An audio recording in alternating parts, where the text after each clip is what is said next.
Hi everyone, my name is Charmaine and I'm a registered dietitian. I help people lose weight, reverse and prevent diabetes with plant-based eating.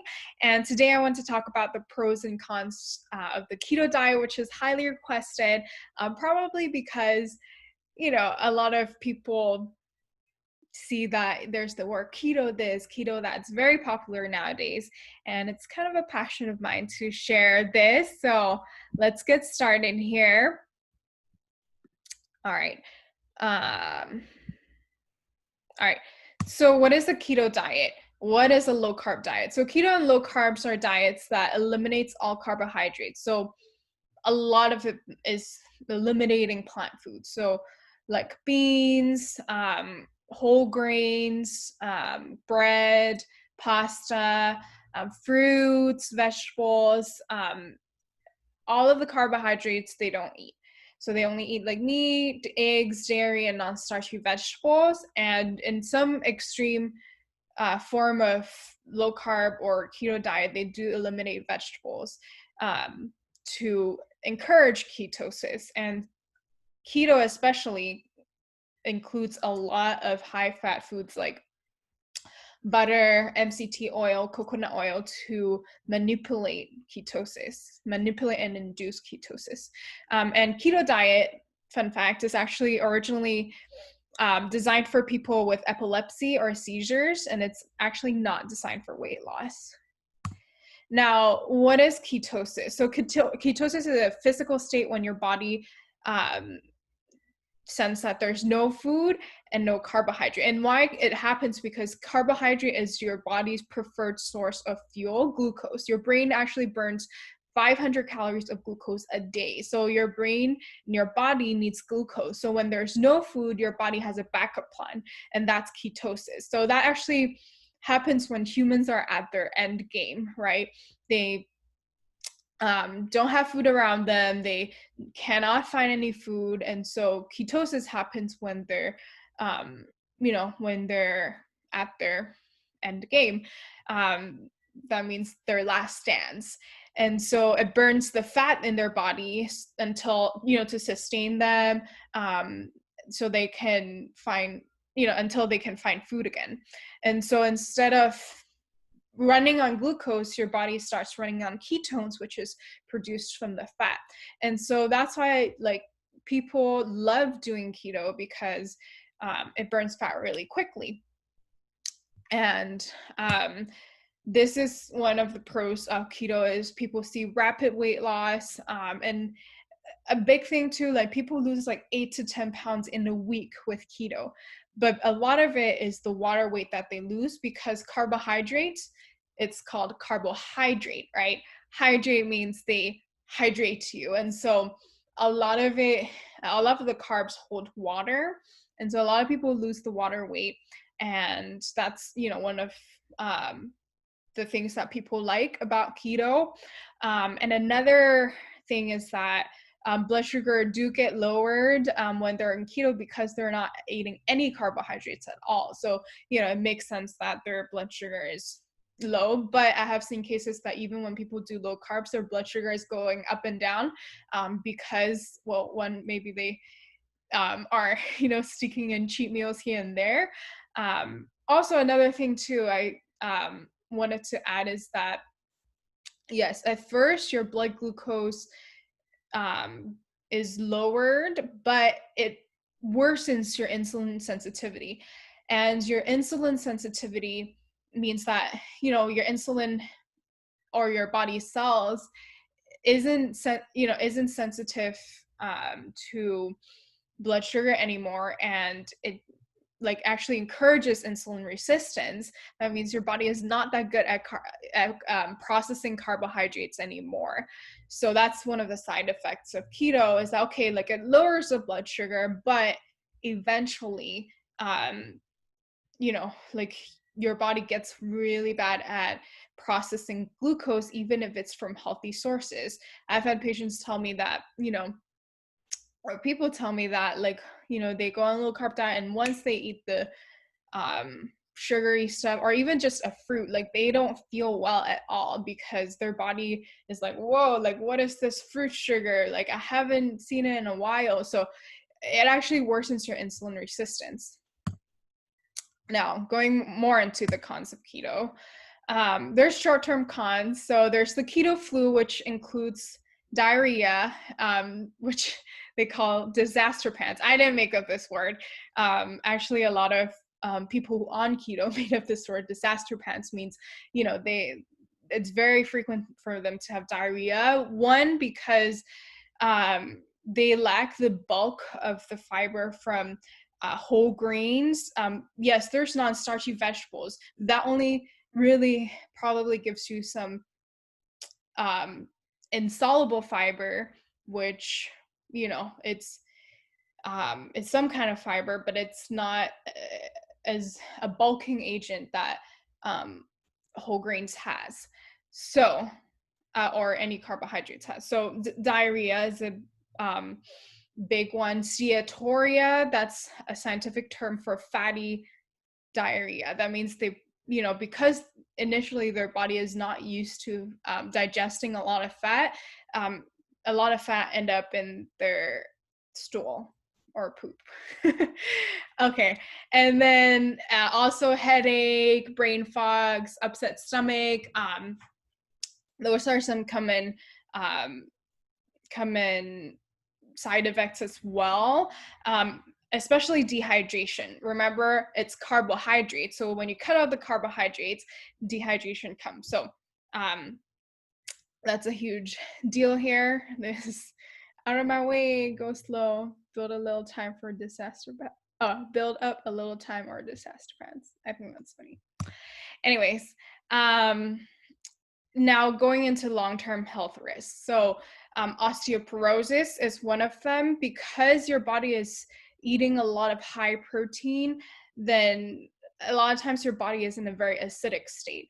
I'm not going to go into details of that, but when you eat a high protein diet, your kidney, which you'll see, there's kidney stones, your kidney works very, very hard to process all the protein. And so a lot of uric acid goes into the body and makes your body very acidic. And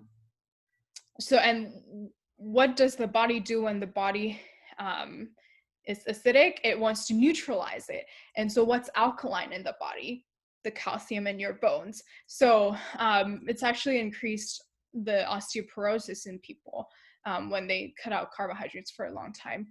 Liver disease is another one due to the high fat and meat intake, and kidney stones. Again, it has to do with the kidney working really, really hard to digest all the high animal protein. But interestingly, when you switch it to plant protein, you don't have the same problem. So that's one of them. And then ketoacidosis is one thing that you don't want to be in, like kind of like what we say, your body gets into a really acidic state, and it's just not fun, and it's actually a toxic shock state. So these are just some of the risks. So ketoacidosis mostly happens in people with diabetes, like type 1 or type 2. So that's something to really look out for. Another thing that I want to talk about is unsustainable weight loss. A lot of people tend to gain back all the weight they lose on the keto diet unless they, want to stay on it for a long time or calorie restrict for like the rest of their life. And a lot of people, because of how restrictive the keto diet is, if they go back to the way they eat, they tend to like eat a lot biologically because their body, is starved for a long time. And so they eat a lot more. And then psychologically too, it's like if I tell you to don't eat that chocolate cake, you're going to think about that chocolate cake and you want to eat that more. It's a negative psychology. Also, it appeals to people who are likely to binge eat, because when they cut out a food group, they lose weight quick no matter how much they eat. And also because keto actually decreases appetite because your body just doesn't feel that good. So it decreases your appetite as well. And a lot of these times, if, people are prone to binge eating or emotional eating, that's something that you have to deal with emotionally. And that's not something that you do with a quick diet. Now, there's nutrition deficiency because you're cutting out all the fruits, vegetables, whole grains, beans, so like vitamin C or these are just a list of common deficiencies in low carb diets, fiber, especially soluble fiber, because even though non-starchy vegetables have insoluble fiber, the soluble fiber, which is useful for lowering cholesterol, is actually in a lot of starches like beans. Beans is a legume, not a starch, but it's in a lot of starchy foods like beans, oatmeal, and whole grains. So, consequently, because you're eating less fiber and you're eating more animal products, I actually see that a lot in my own experience with clients as well. After they go on keto, they actually have very high increased cholesterol because of all the fatty meat that you eat. So some people don't experience it, but a lot of people experienced it. And in this study, cholesterol went up in a lot of participants that eat a low carb, high fat diet, and 2 people had to drop out of the diet because of the rapid increase in cholesterol. And then third participants had to drop out also because he was diagnosed with coronary heart disease, and he developed chest pain during the study. Also another study, long-term study, because what we want to look for isn't just short-term indicators. We want to look for a long-term study. And in this long-term study, it showed that women who ate low-carb diets and diets that are high in protein increased their risk of heart disease. And it also found out the less carbohydrates they eat, the more risk of heart disease they had. And this is a wide, broad study as well. Also, one more thing is another study showed, again, long-term results that a low protein, high protein, low carbohydrate diet actually increases mortality risk. So this is, a big study as well. And it looked at people who, ate a high protein, low carbohydrate diet have a greater risk of death compared to those that ate a high carb diet but low in protein. Interesting. Which, doesn't that sound like a plant-based diet? Not that it's low in protein, but compared to the low carb, high extreme protein one, like the latter is lower in protein, right?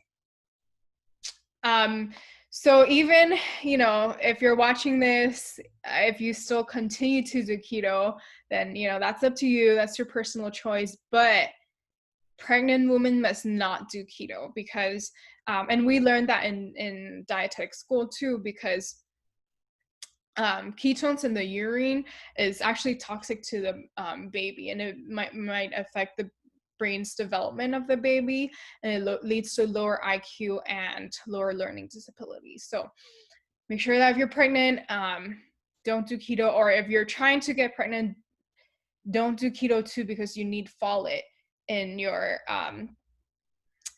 body to prevent any neural damage in the baby. Anyway, so that's my short pros and cons on keto, low carb diet. If you want to maximize weight loss or to reverse diabetes in a sustainable manner, in a manner that you don't have to count carbs, don't have to count calories, and eventually to not have to worry about your weight, message me or email me to work with me, and I'll reach out to you and let's crush this together. So hope you enjoyed this one, and I'll see you next time. Have a good one.